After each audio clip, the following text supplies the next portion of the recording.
Digital exclusive breaking news చూస్తున్నాం. Bharat China సరిహద్దుల్లో రోబోలను ప్రత్యక్షం చేసింది.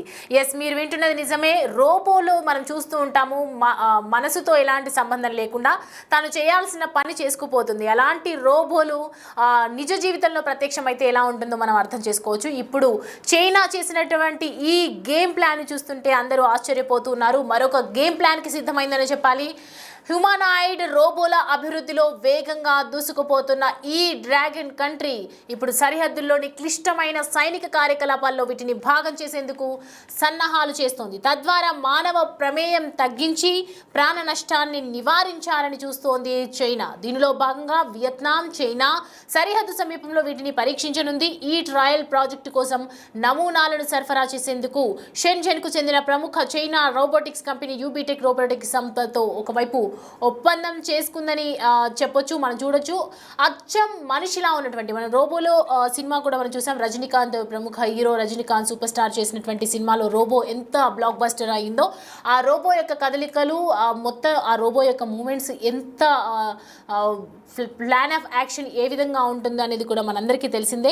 సుమారు 330 కోట్లు దీనికోసం పెట్టుబడులు పెట్టినట్టుగా తెలుస్తుంది. ఈ రోబోని అనే మిషన్స్ తయారు చేయడానికి ఇందుకోసం చైనా $37 మిలియన్ దాదాపు అంటే 330 కోట్లు ఇందాక నేను చెప్పినట్టుగా పెట్టుబడులు పెట్టేందుకు సిద్ధమైంది. అండ్ ఈ ప్రాజెక్టులో ప్రధానంగా యూబీటెక్ వాకర్ రోబోట్లను కూడా ఉపయోగించనున్నారు. ఇవి వాటి బ్యాటరీలను అవే ఆటోమేటిక్గా మార్చుకునేందుకు వీలుగా అటానమస్ పవర్ సప్లై వ్యవస్థలను కలిగి ఉంటుంది. ఒకవేళ చైనా నిజంగానే రోబోలనే గనక దింపితే ఈ ప్రాజెక్టులో ఇటు జూలై నెలలో ప్రారంభించిన పారిశ్రామిక గ్రేడ్ వాకర్ S2 మోడల్ను ఉపయోగించనున్నారు.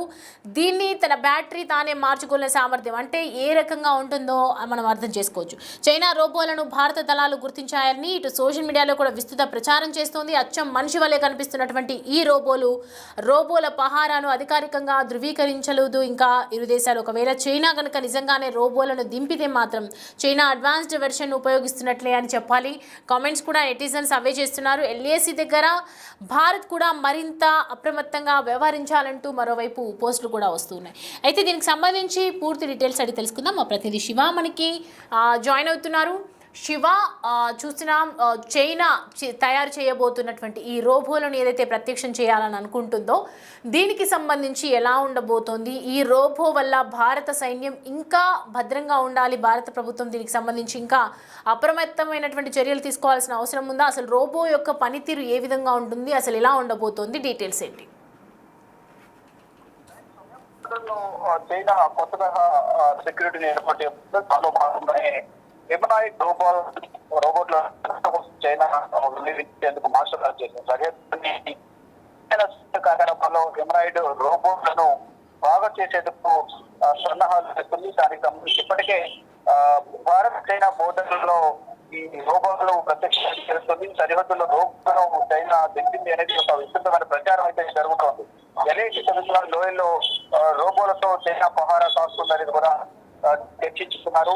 అయితే సోషల్ మీడియాలో సంబంధించి విస్తృత ప్రచారం జరుగుతుంది. అంటే అర్థం మనుషులే రోబోలు కనిపిస్తున్నాయి. అయితే రోబోల పహారాను అధికారికంగా ఇరు దేశాలు కూడా ఎటువంటి ధృవీకరించిన సంబంధించి ఎటువంటి ప్రకటన అయితే ధృవీకరించలేదు. ఒకవేళ రోబోలను తింటే అడ్వాన్స్డ్ వ్యవస్థను ఉపయోగించినట్లే అని అందరూ కూడా కామెంట్ చేసుకుంటూ LAC దగ్గర భారత్ కూడా మరింత అప్రమత్తంగా వ్యవహరించాలంటూ కూడా అందరూ పోస్టులు పెడుతున్నారు. ఒకవేళ ఇదే నిజమైతే కనుక ఫర్దర్ గా ఏం జరగబోతుంది, భారత్ ఎటువంటి నిర్ణయాలు తీసుకుంటుంది అనేది కూడా వేచి చూడాల్సి. అంటే ఈ హ్యూమనాయిడ్ రోబోలను వినియోగించడం ద్వారా మానవ ప్రమేయం తగ్గించి ప్రాణ నష్టాన్ని అంటే శత్రు దేశాలు ఈ కేసు భారత్ చైనా మధ్య ఏమైనా కాల్పులు కానీ యుద్ధం కానీ జరిగినట్లయితే ఇటు చైనా నుంచి రోబోలు పాల్గొంటాయి. ఇటు దాడులకు సంబంధించి తన బ్యాటరీని అసలు ఇమీడియట్ బ్యాటరీ రీఛార్జ్ చేసుకోవాలంటే బ్యాటరీ అయిపోయినా కానీ వితిన్ సెకండ్స్ లో ఆ బ్యాటరీని వాడే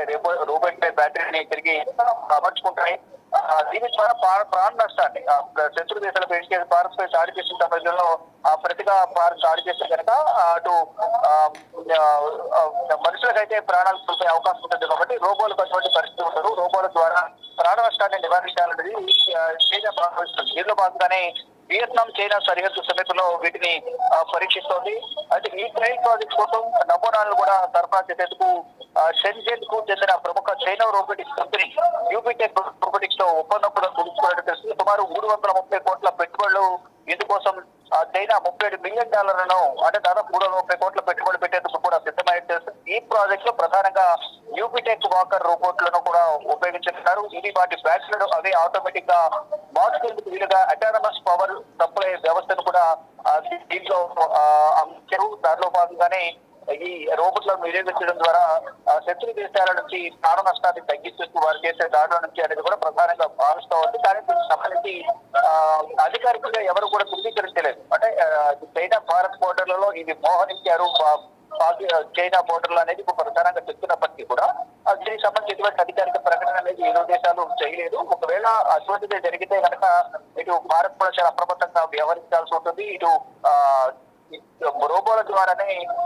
వీటిని కాల్పులు జరిపేది ఇరు దేశాల మధ్య ఒక వివాదం చెలరేగినప్పటికీ కూడా అటువంటి సందర్భాల్లో రెండు దేశాలు కూడా ఫైట్ జరిగే అవకాశం ఉంటుంది కాబట్టి యుద్ధం జరిగే అవకాశం ఉంటుంది కాబట్టి ఆ సందర్భంలో కాల్పులు దాంట్లో ప్రతిదాడులు జరిగే అవకాశం ఉంటుంది. దీని ద్వారా ఎవరికి కూడా నష్టం జరగకూడదు, ప్రాణ నష్టం అనేది చైనా భావిస్తున్న నేపథ్యంలోనే చైనా బోర్డర్ లో వీటిని వినియోగిస్తున్నట్లుగా కూడా తెలుస్తోంది. అయితే ఇది అంతరిక్ష అవగాహన పని ప్రణాళిక ఇతర రోబోట్లతో సమన్వయం కోసం యూబిటెక్ అప్గ్రేడ్ 2.0 వంటి ఆర్టిఫిషియల్ ఇంటెలిజెన్స్ సిస్టమ్ అని ఉపయోగిస్తున్నట్టు కూడా తెలుస్తోంది. శారీరక సామర్థ్యాలకు చూసుకుంటే కనుక ఇది ఈ రోబోట్ అనేది 15 కిలోల వరకు బరువున్న వస్తువులను ఎత్తగల సామర్థ్యం గల విధంగా సామర్థ్యం ఉండే విధంగా కూడా వీటిని తయారు చేసినట్లుగా దీనికి అధునాతన చేతులను కూడా అమర్చారు. బరువును మోయగల సామర్థ్యం గల చేతులను కూడా దీనికి రోబోట్ కు అమర్చారనేది కూడా ప్రధానంగా తెలుస్తోంది. దీనిలో భాగంగానే దీని ఆటోమోటివ్, ఎలక్ట్రానిక్స్, లాజిస్టిక్స్ వంటి పారిశ్రామిక పరికరాల్లో కూడా అంటే ఫ్యాక్టరీలో కూడా వీటిని వినియోగిస్తున్నారు.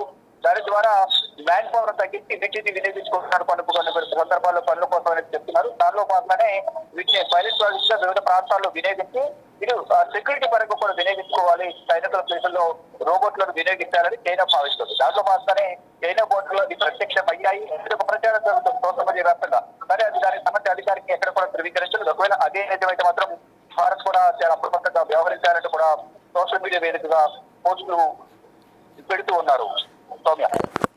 Right Shiva, thanks for the updates. Right, చూస్తున్నాం కదా సోషల్ మీడియాలో కూడా కంటిన్యూస్గా అసలు ఏం జరగబోతుందని ఉత్కంఠగా వెయిట్ చేస్తున్నటువంటి పరిస్థితి కనిపిస్తుంది. ఎందుకంటే రోబోస్ తీసుకొస్తున్నటువంటి ఎన్నో కోట్ల పెట్టుబడులు పెట్టి రోబోస్ని తయారు చేయడం, అవే ఆటోమేటిక్గా బ్యాటరీని తయారు చేసుకోవడం. ఒకవైపు సైన్యం అయితే తయారు చేస్తున్నటువంటి సైన్యం అయితే ఏదో ఒక టైంలో అలసిపోతారు, ఏదో ఒక టైంలో ప్రాణ నష్టం జరుగుతుంది, ఏదో ఒక టైంలో తప్పిడి జరగవచ్చు.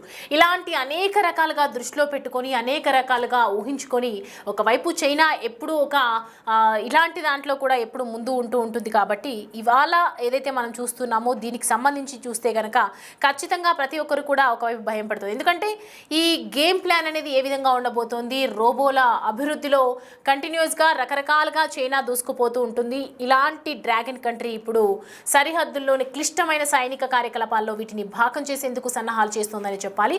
మొత్తానికి సోషల్ మీడియాలో అనేక రకాలుగా విస్తృత ప్రచారం అయితే జరుగుతోంది. భారత్ ఏ విధమైనటువంటి చర్యలు తీసుకోబోతోంది, అసలు ఈ రోబో పరిస్థితి ఏ విధంగా ఉంటుంది, అసలు ఏదైనా యుద్ధాలు జరిగినప్పుడు ఇప్పుడు రోబోస్ తయారు చేస్తున్నారు అని తెలిసి ఏ దేశాలైనా యుద్ధానికి పాల్పడే అవకాశాలు ఉన్నాయా, మరి చైనా ఏ విధంగా దీన్ని యూజ్ చేస్తుంది, ఏ దేశానికి చేస్తుంది అని చెప్పి ప్రతి ఒక్కరు కూడా ఒకవైపు నెటిజన్స్ కానీ ఇక చాలామంది భయాందోళనకు గురవుతున్నటువంటి పరిస్థితి కనిపిస్తుంది.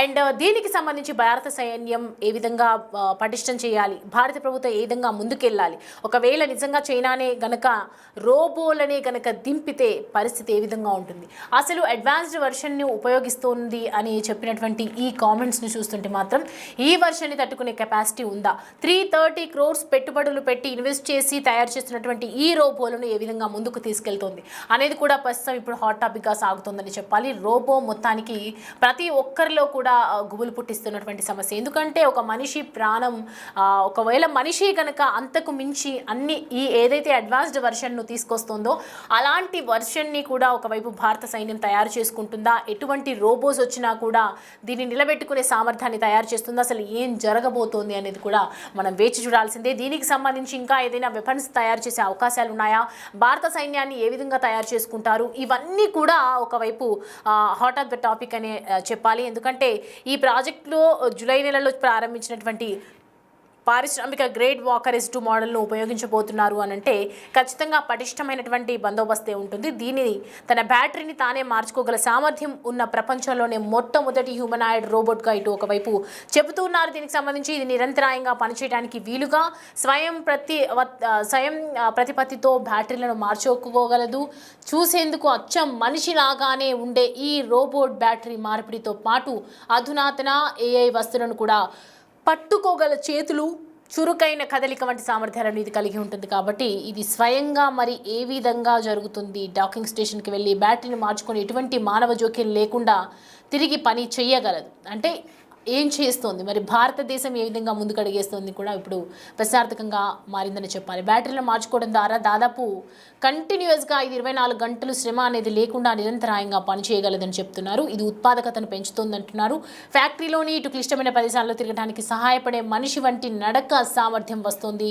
అలాంటి సామర్థ్యంతో ఉన్నటువంటి ఈ రోబోట్స్ ఏ విధంగా యూజ్ చేస్తారు, దీన్ని ఆటోమోటివ్, ఎలక్ట్రానిక్స్, లాజిస్టిక్స్ వంటి పారిశ్రామిక వాతావరణాల్లో ఉపయోగించేందుకు రూపొందించడం జరిగింది. ఇప్పుడు ఈ అధునాతన సాంకేతికత సరిహద్దు నిర్వహణ బాధ్యతలతో భాగం చేయాలని ఒకవైపు చూస్తున్నారు. ఈ అధునాతన యంత్రాల డెలివరీ డిసెంబర్లో ప్రారంభమవుతుందని ఒకవైపు చెప్తున్నారు, అంచనా ఉంది. ఈ నెలలో షిప్పింగ్ ప్రారంభమైన తన వాకర్ సిరీస్ కోసం యూబీటెక్ ఇప్పటికే 1.1 బిలియన్ యువాన్ల విలువైన వరుస ఆర్డర్లను కూడా అందుకోవడం జరిగింది. ఈ ఏడాది చివరి నాటికి ఖచ్చితంగా 500 హ్యూమనాయిడ్స్ ప్రత్యక్షం పెట్టే అవకాశాలు కనిపిస్తున్నాయి. రోబోట్లను పంపిణీ చేయాలని ఇటు యూబీటెక్ ఖచ్చితంగా యోచిస్తోందని చెప్పాలి.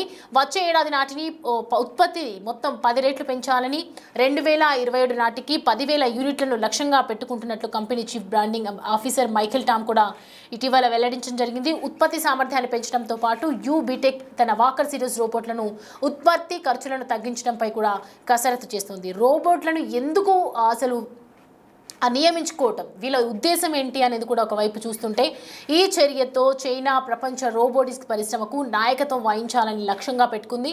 అంటే ప్రభుత్వం తన విస్తృత ఏదైతే మనం చూడొచ్చు సాంకేతిక ఎజెండాలో చూసుకుంటే హ్యూమనాయిడ్లను అభివృద్ధి చేయడానికి దేశీయ సంస్థలను భారీగా ప్రోత్సహిస్తుందని చెప్పాలి.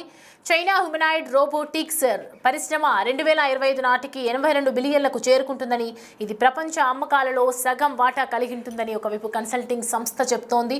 అరే ఏ విధంగా మరి ఈ విధంగా ఇది రోబో ముందుకెళ్ళబోతోంది, చైనా ఏ డిసిషన్స్ తీసుకోబోతోంది, భారత్ ఏ విధంగా ముందడుగేస్తుంది, ప్రపంచ దేశాలు దీనిపై ఒపీనియన్స్ ఏం షేర్ చేస్తారు, అసలు రోబోపై మీ అభిప్రాయాన్ని కామెంట్స్లో తెలియజేయండి.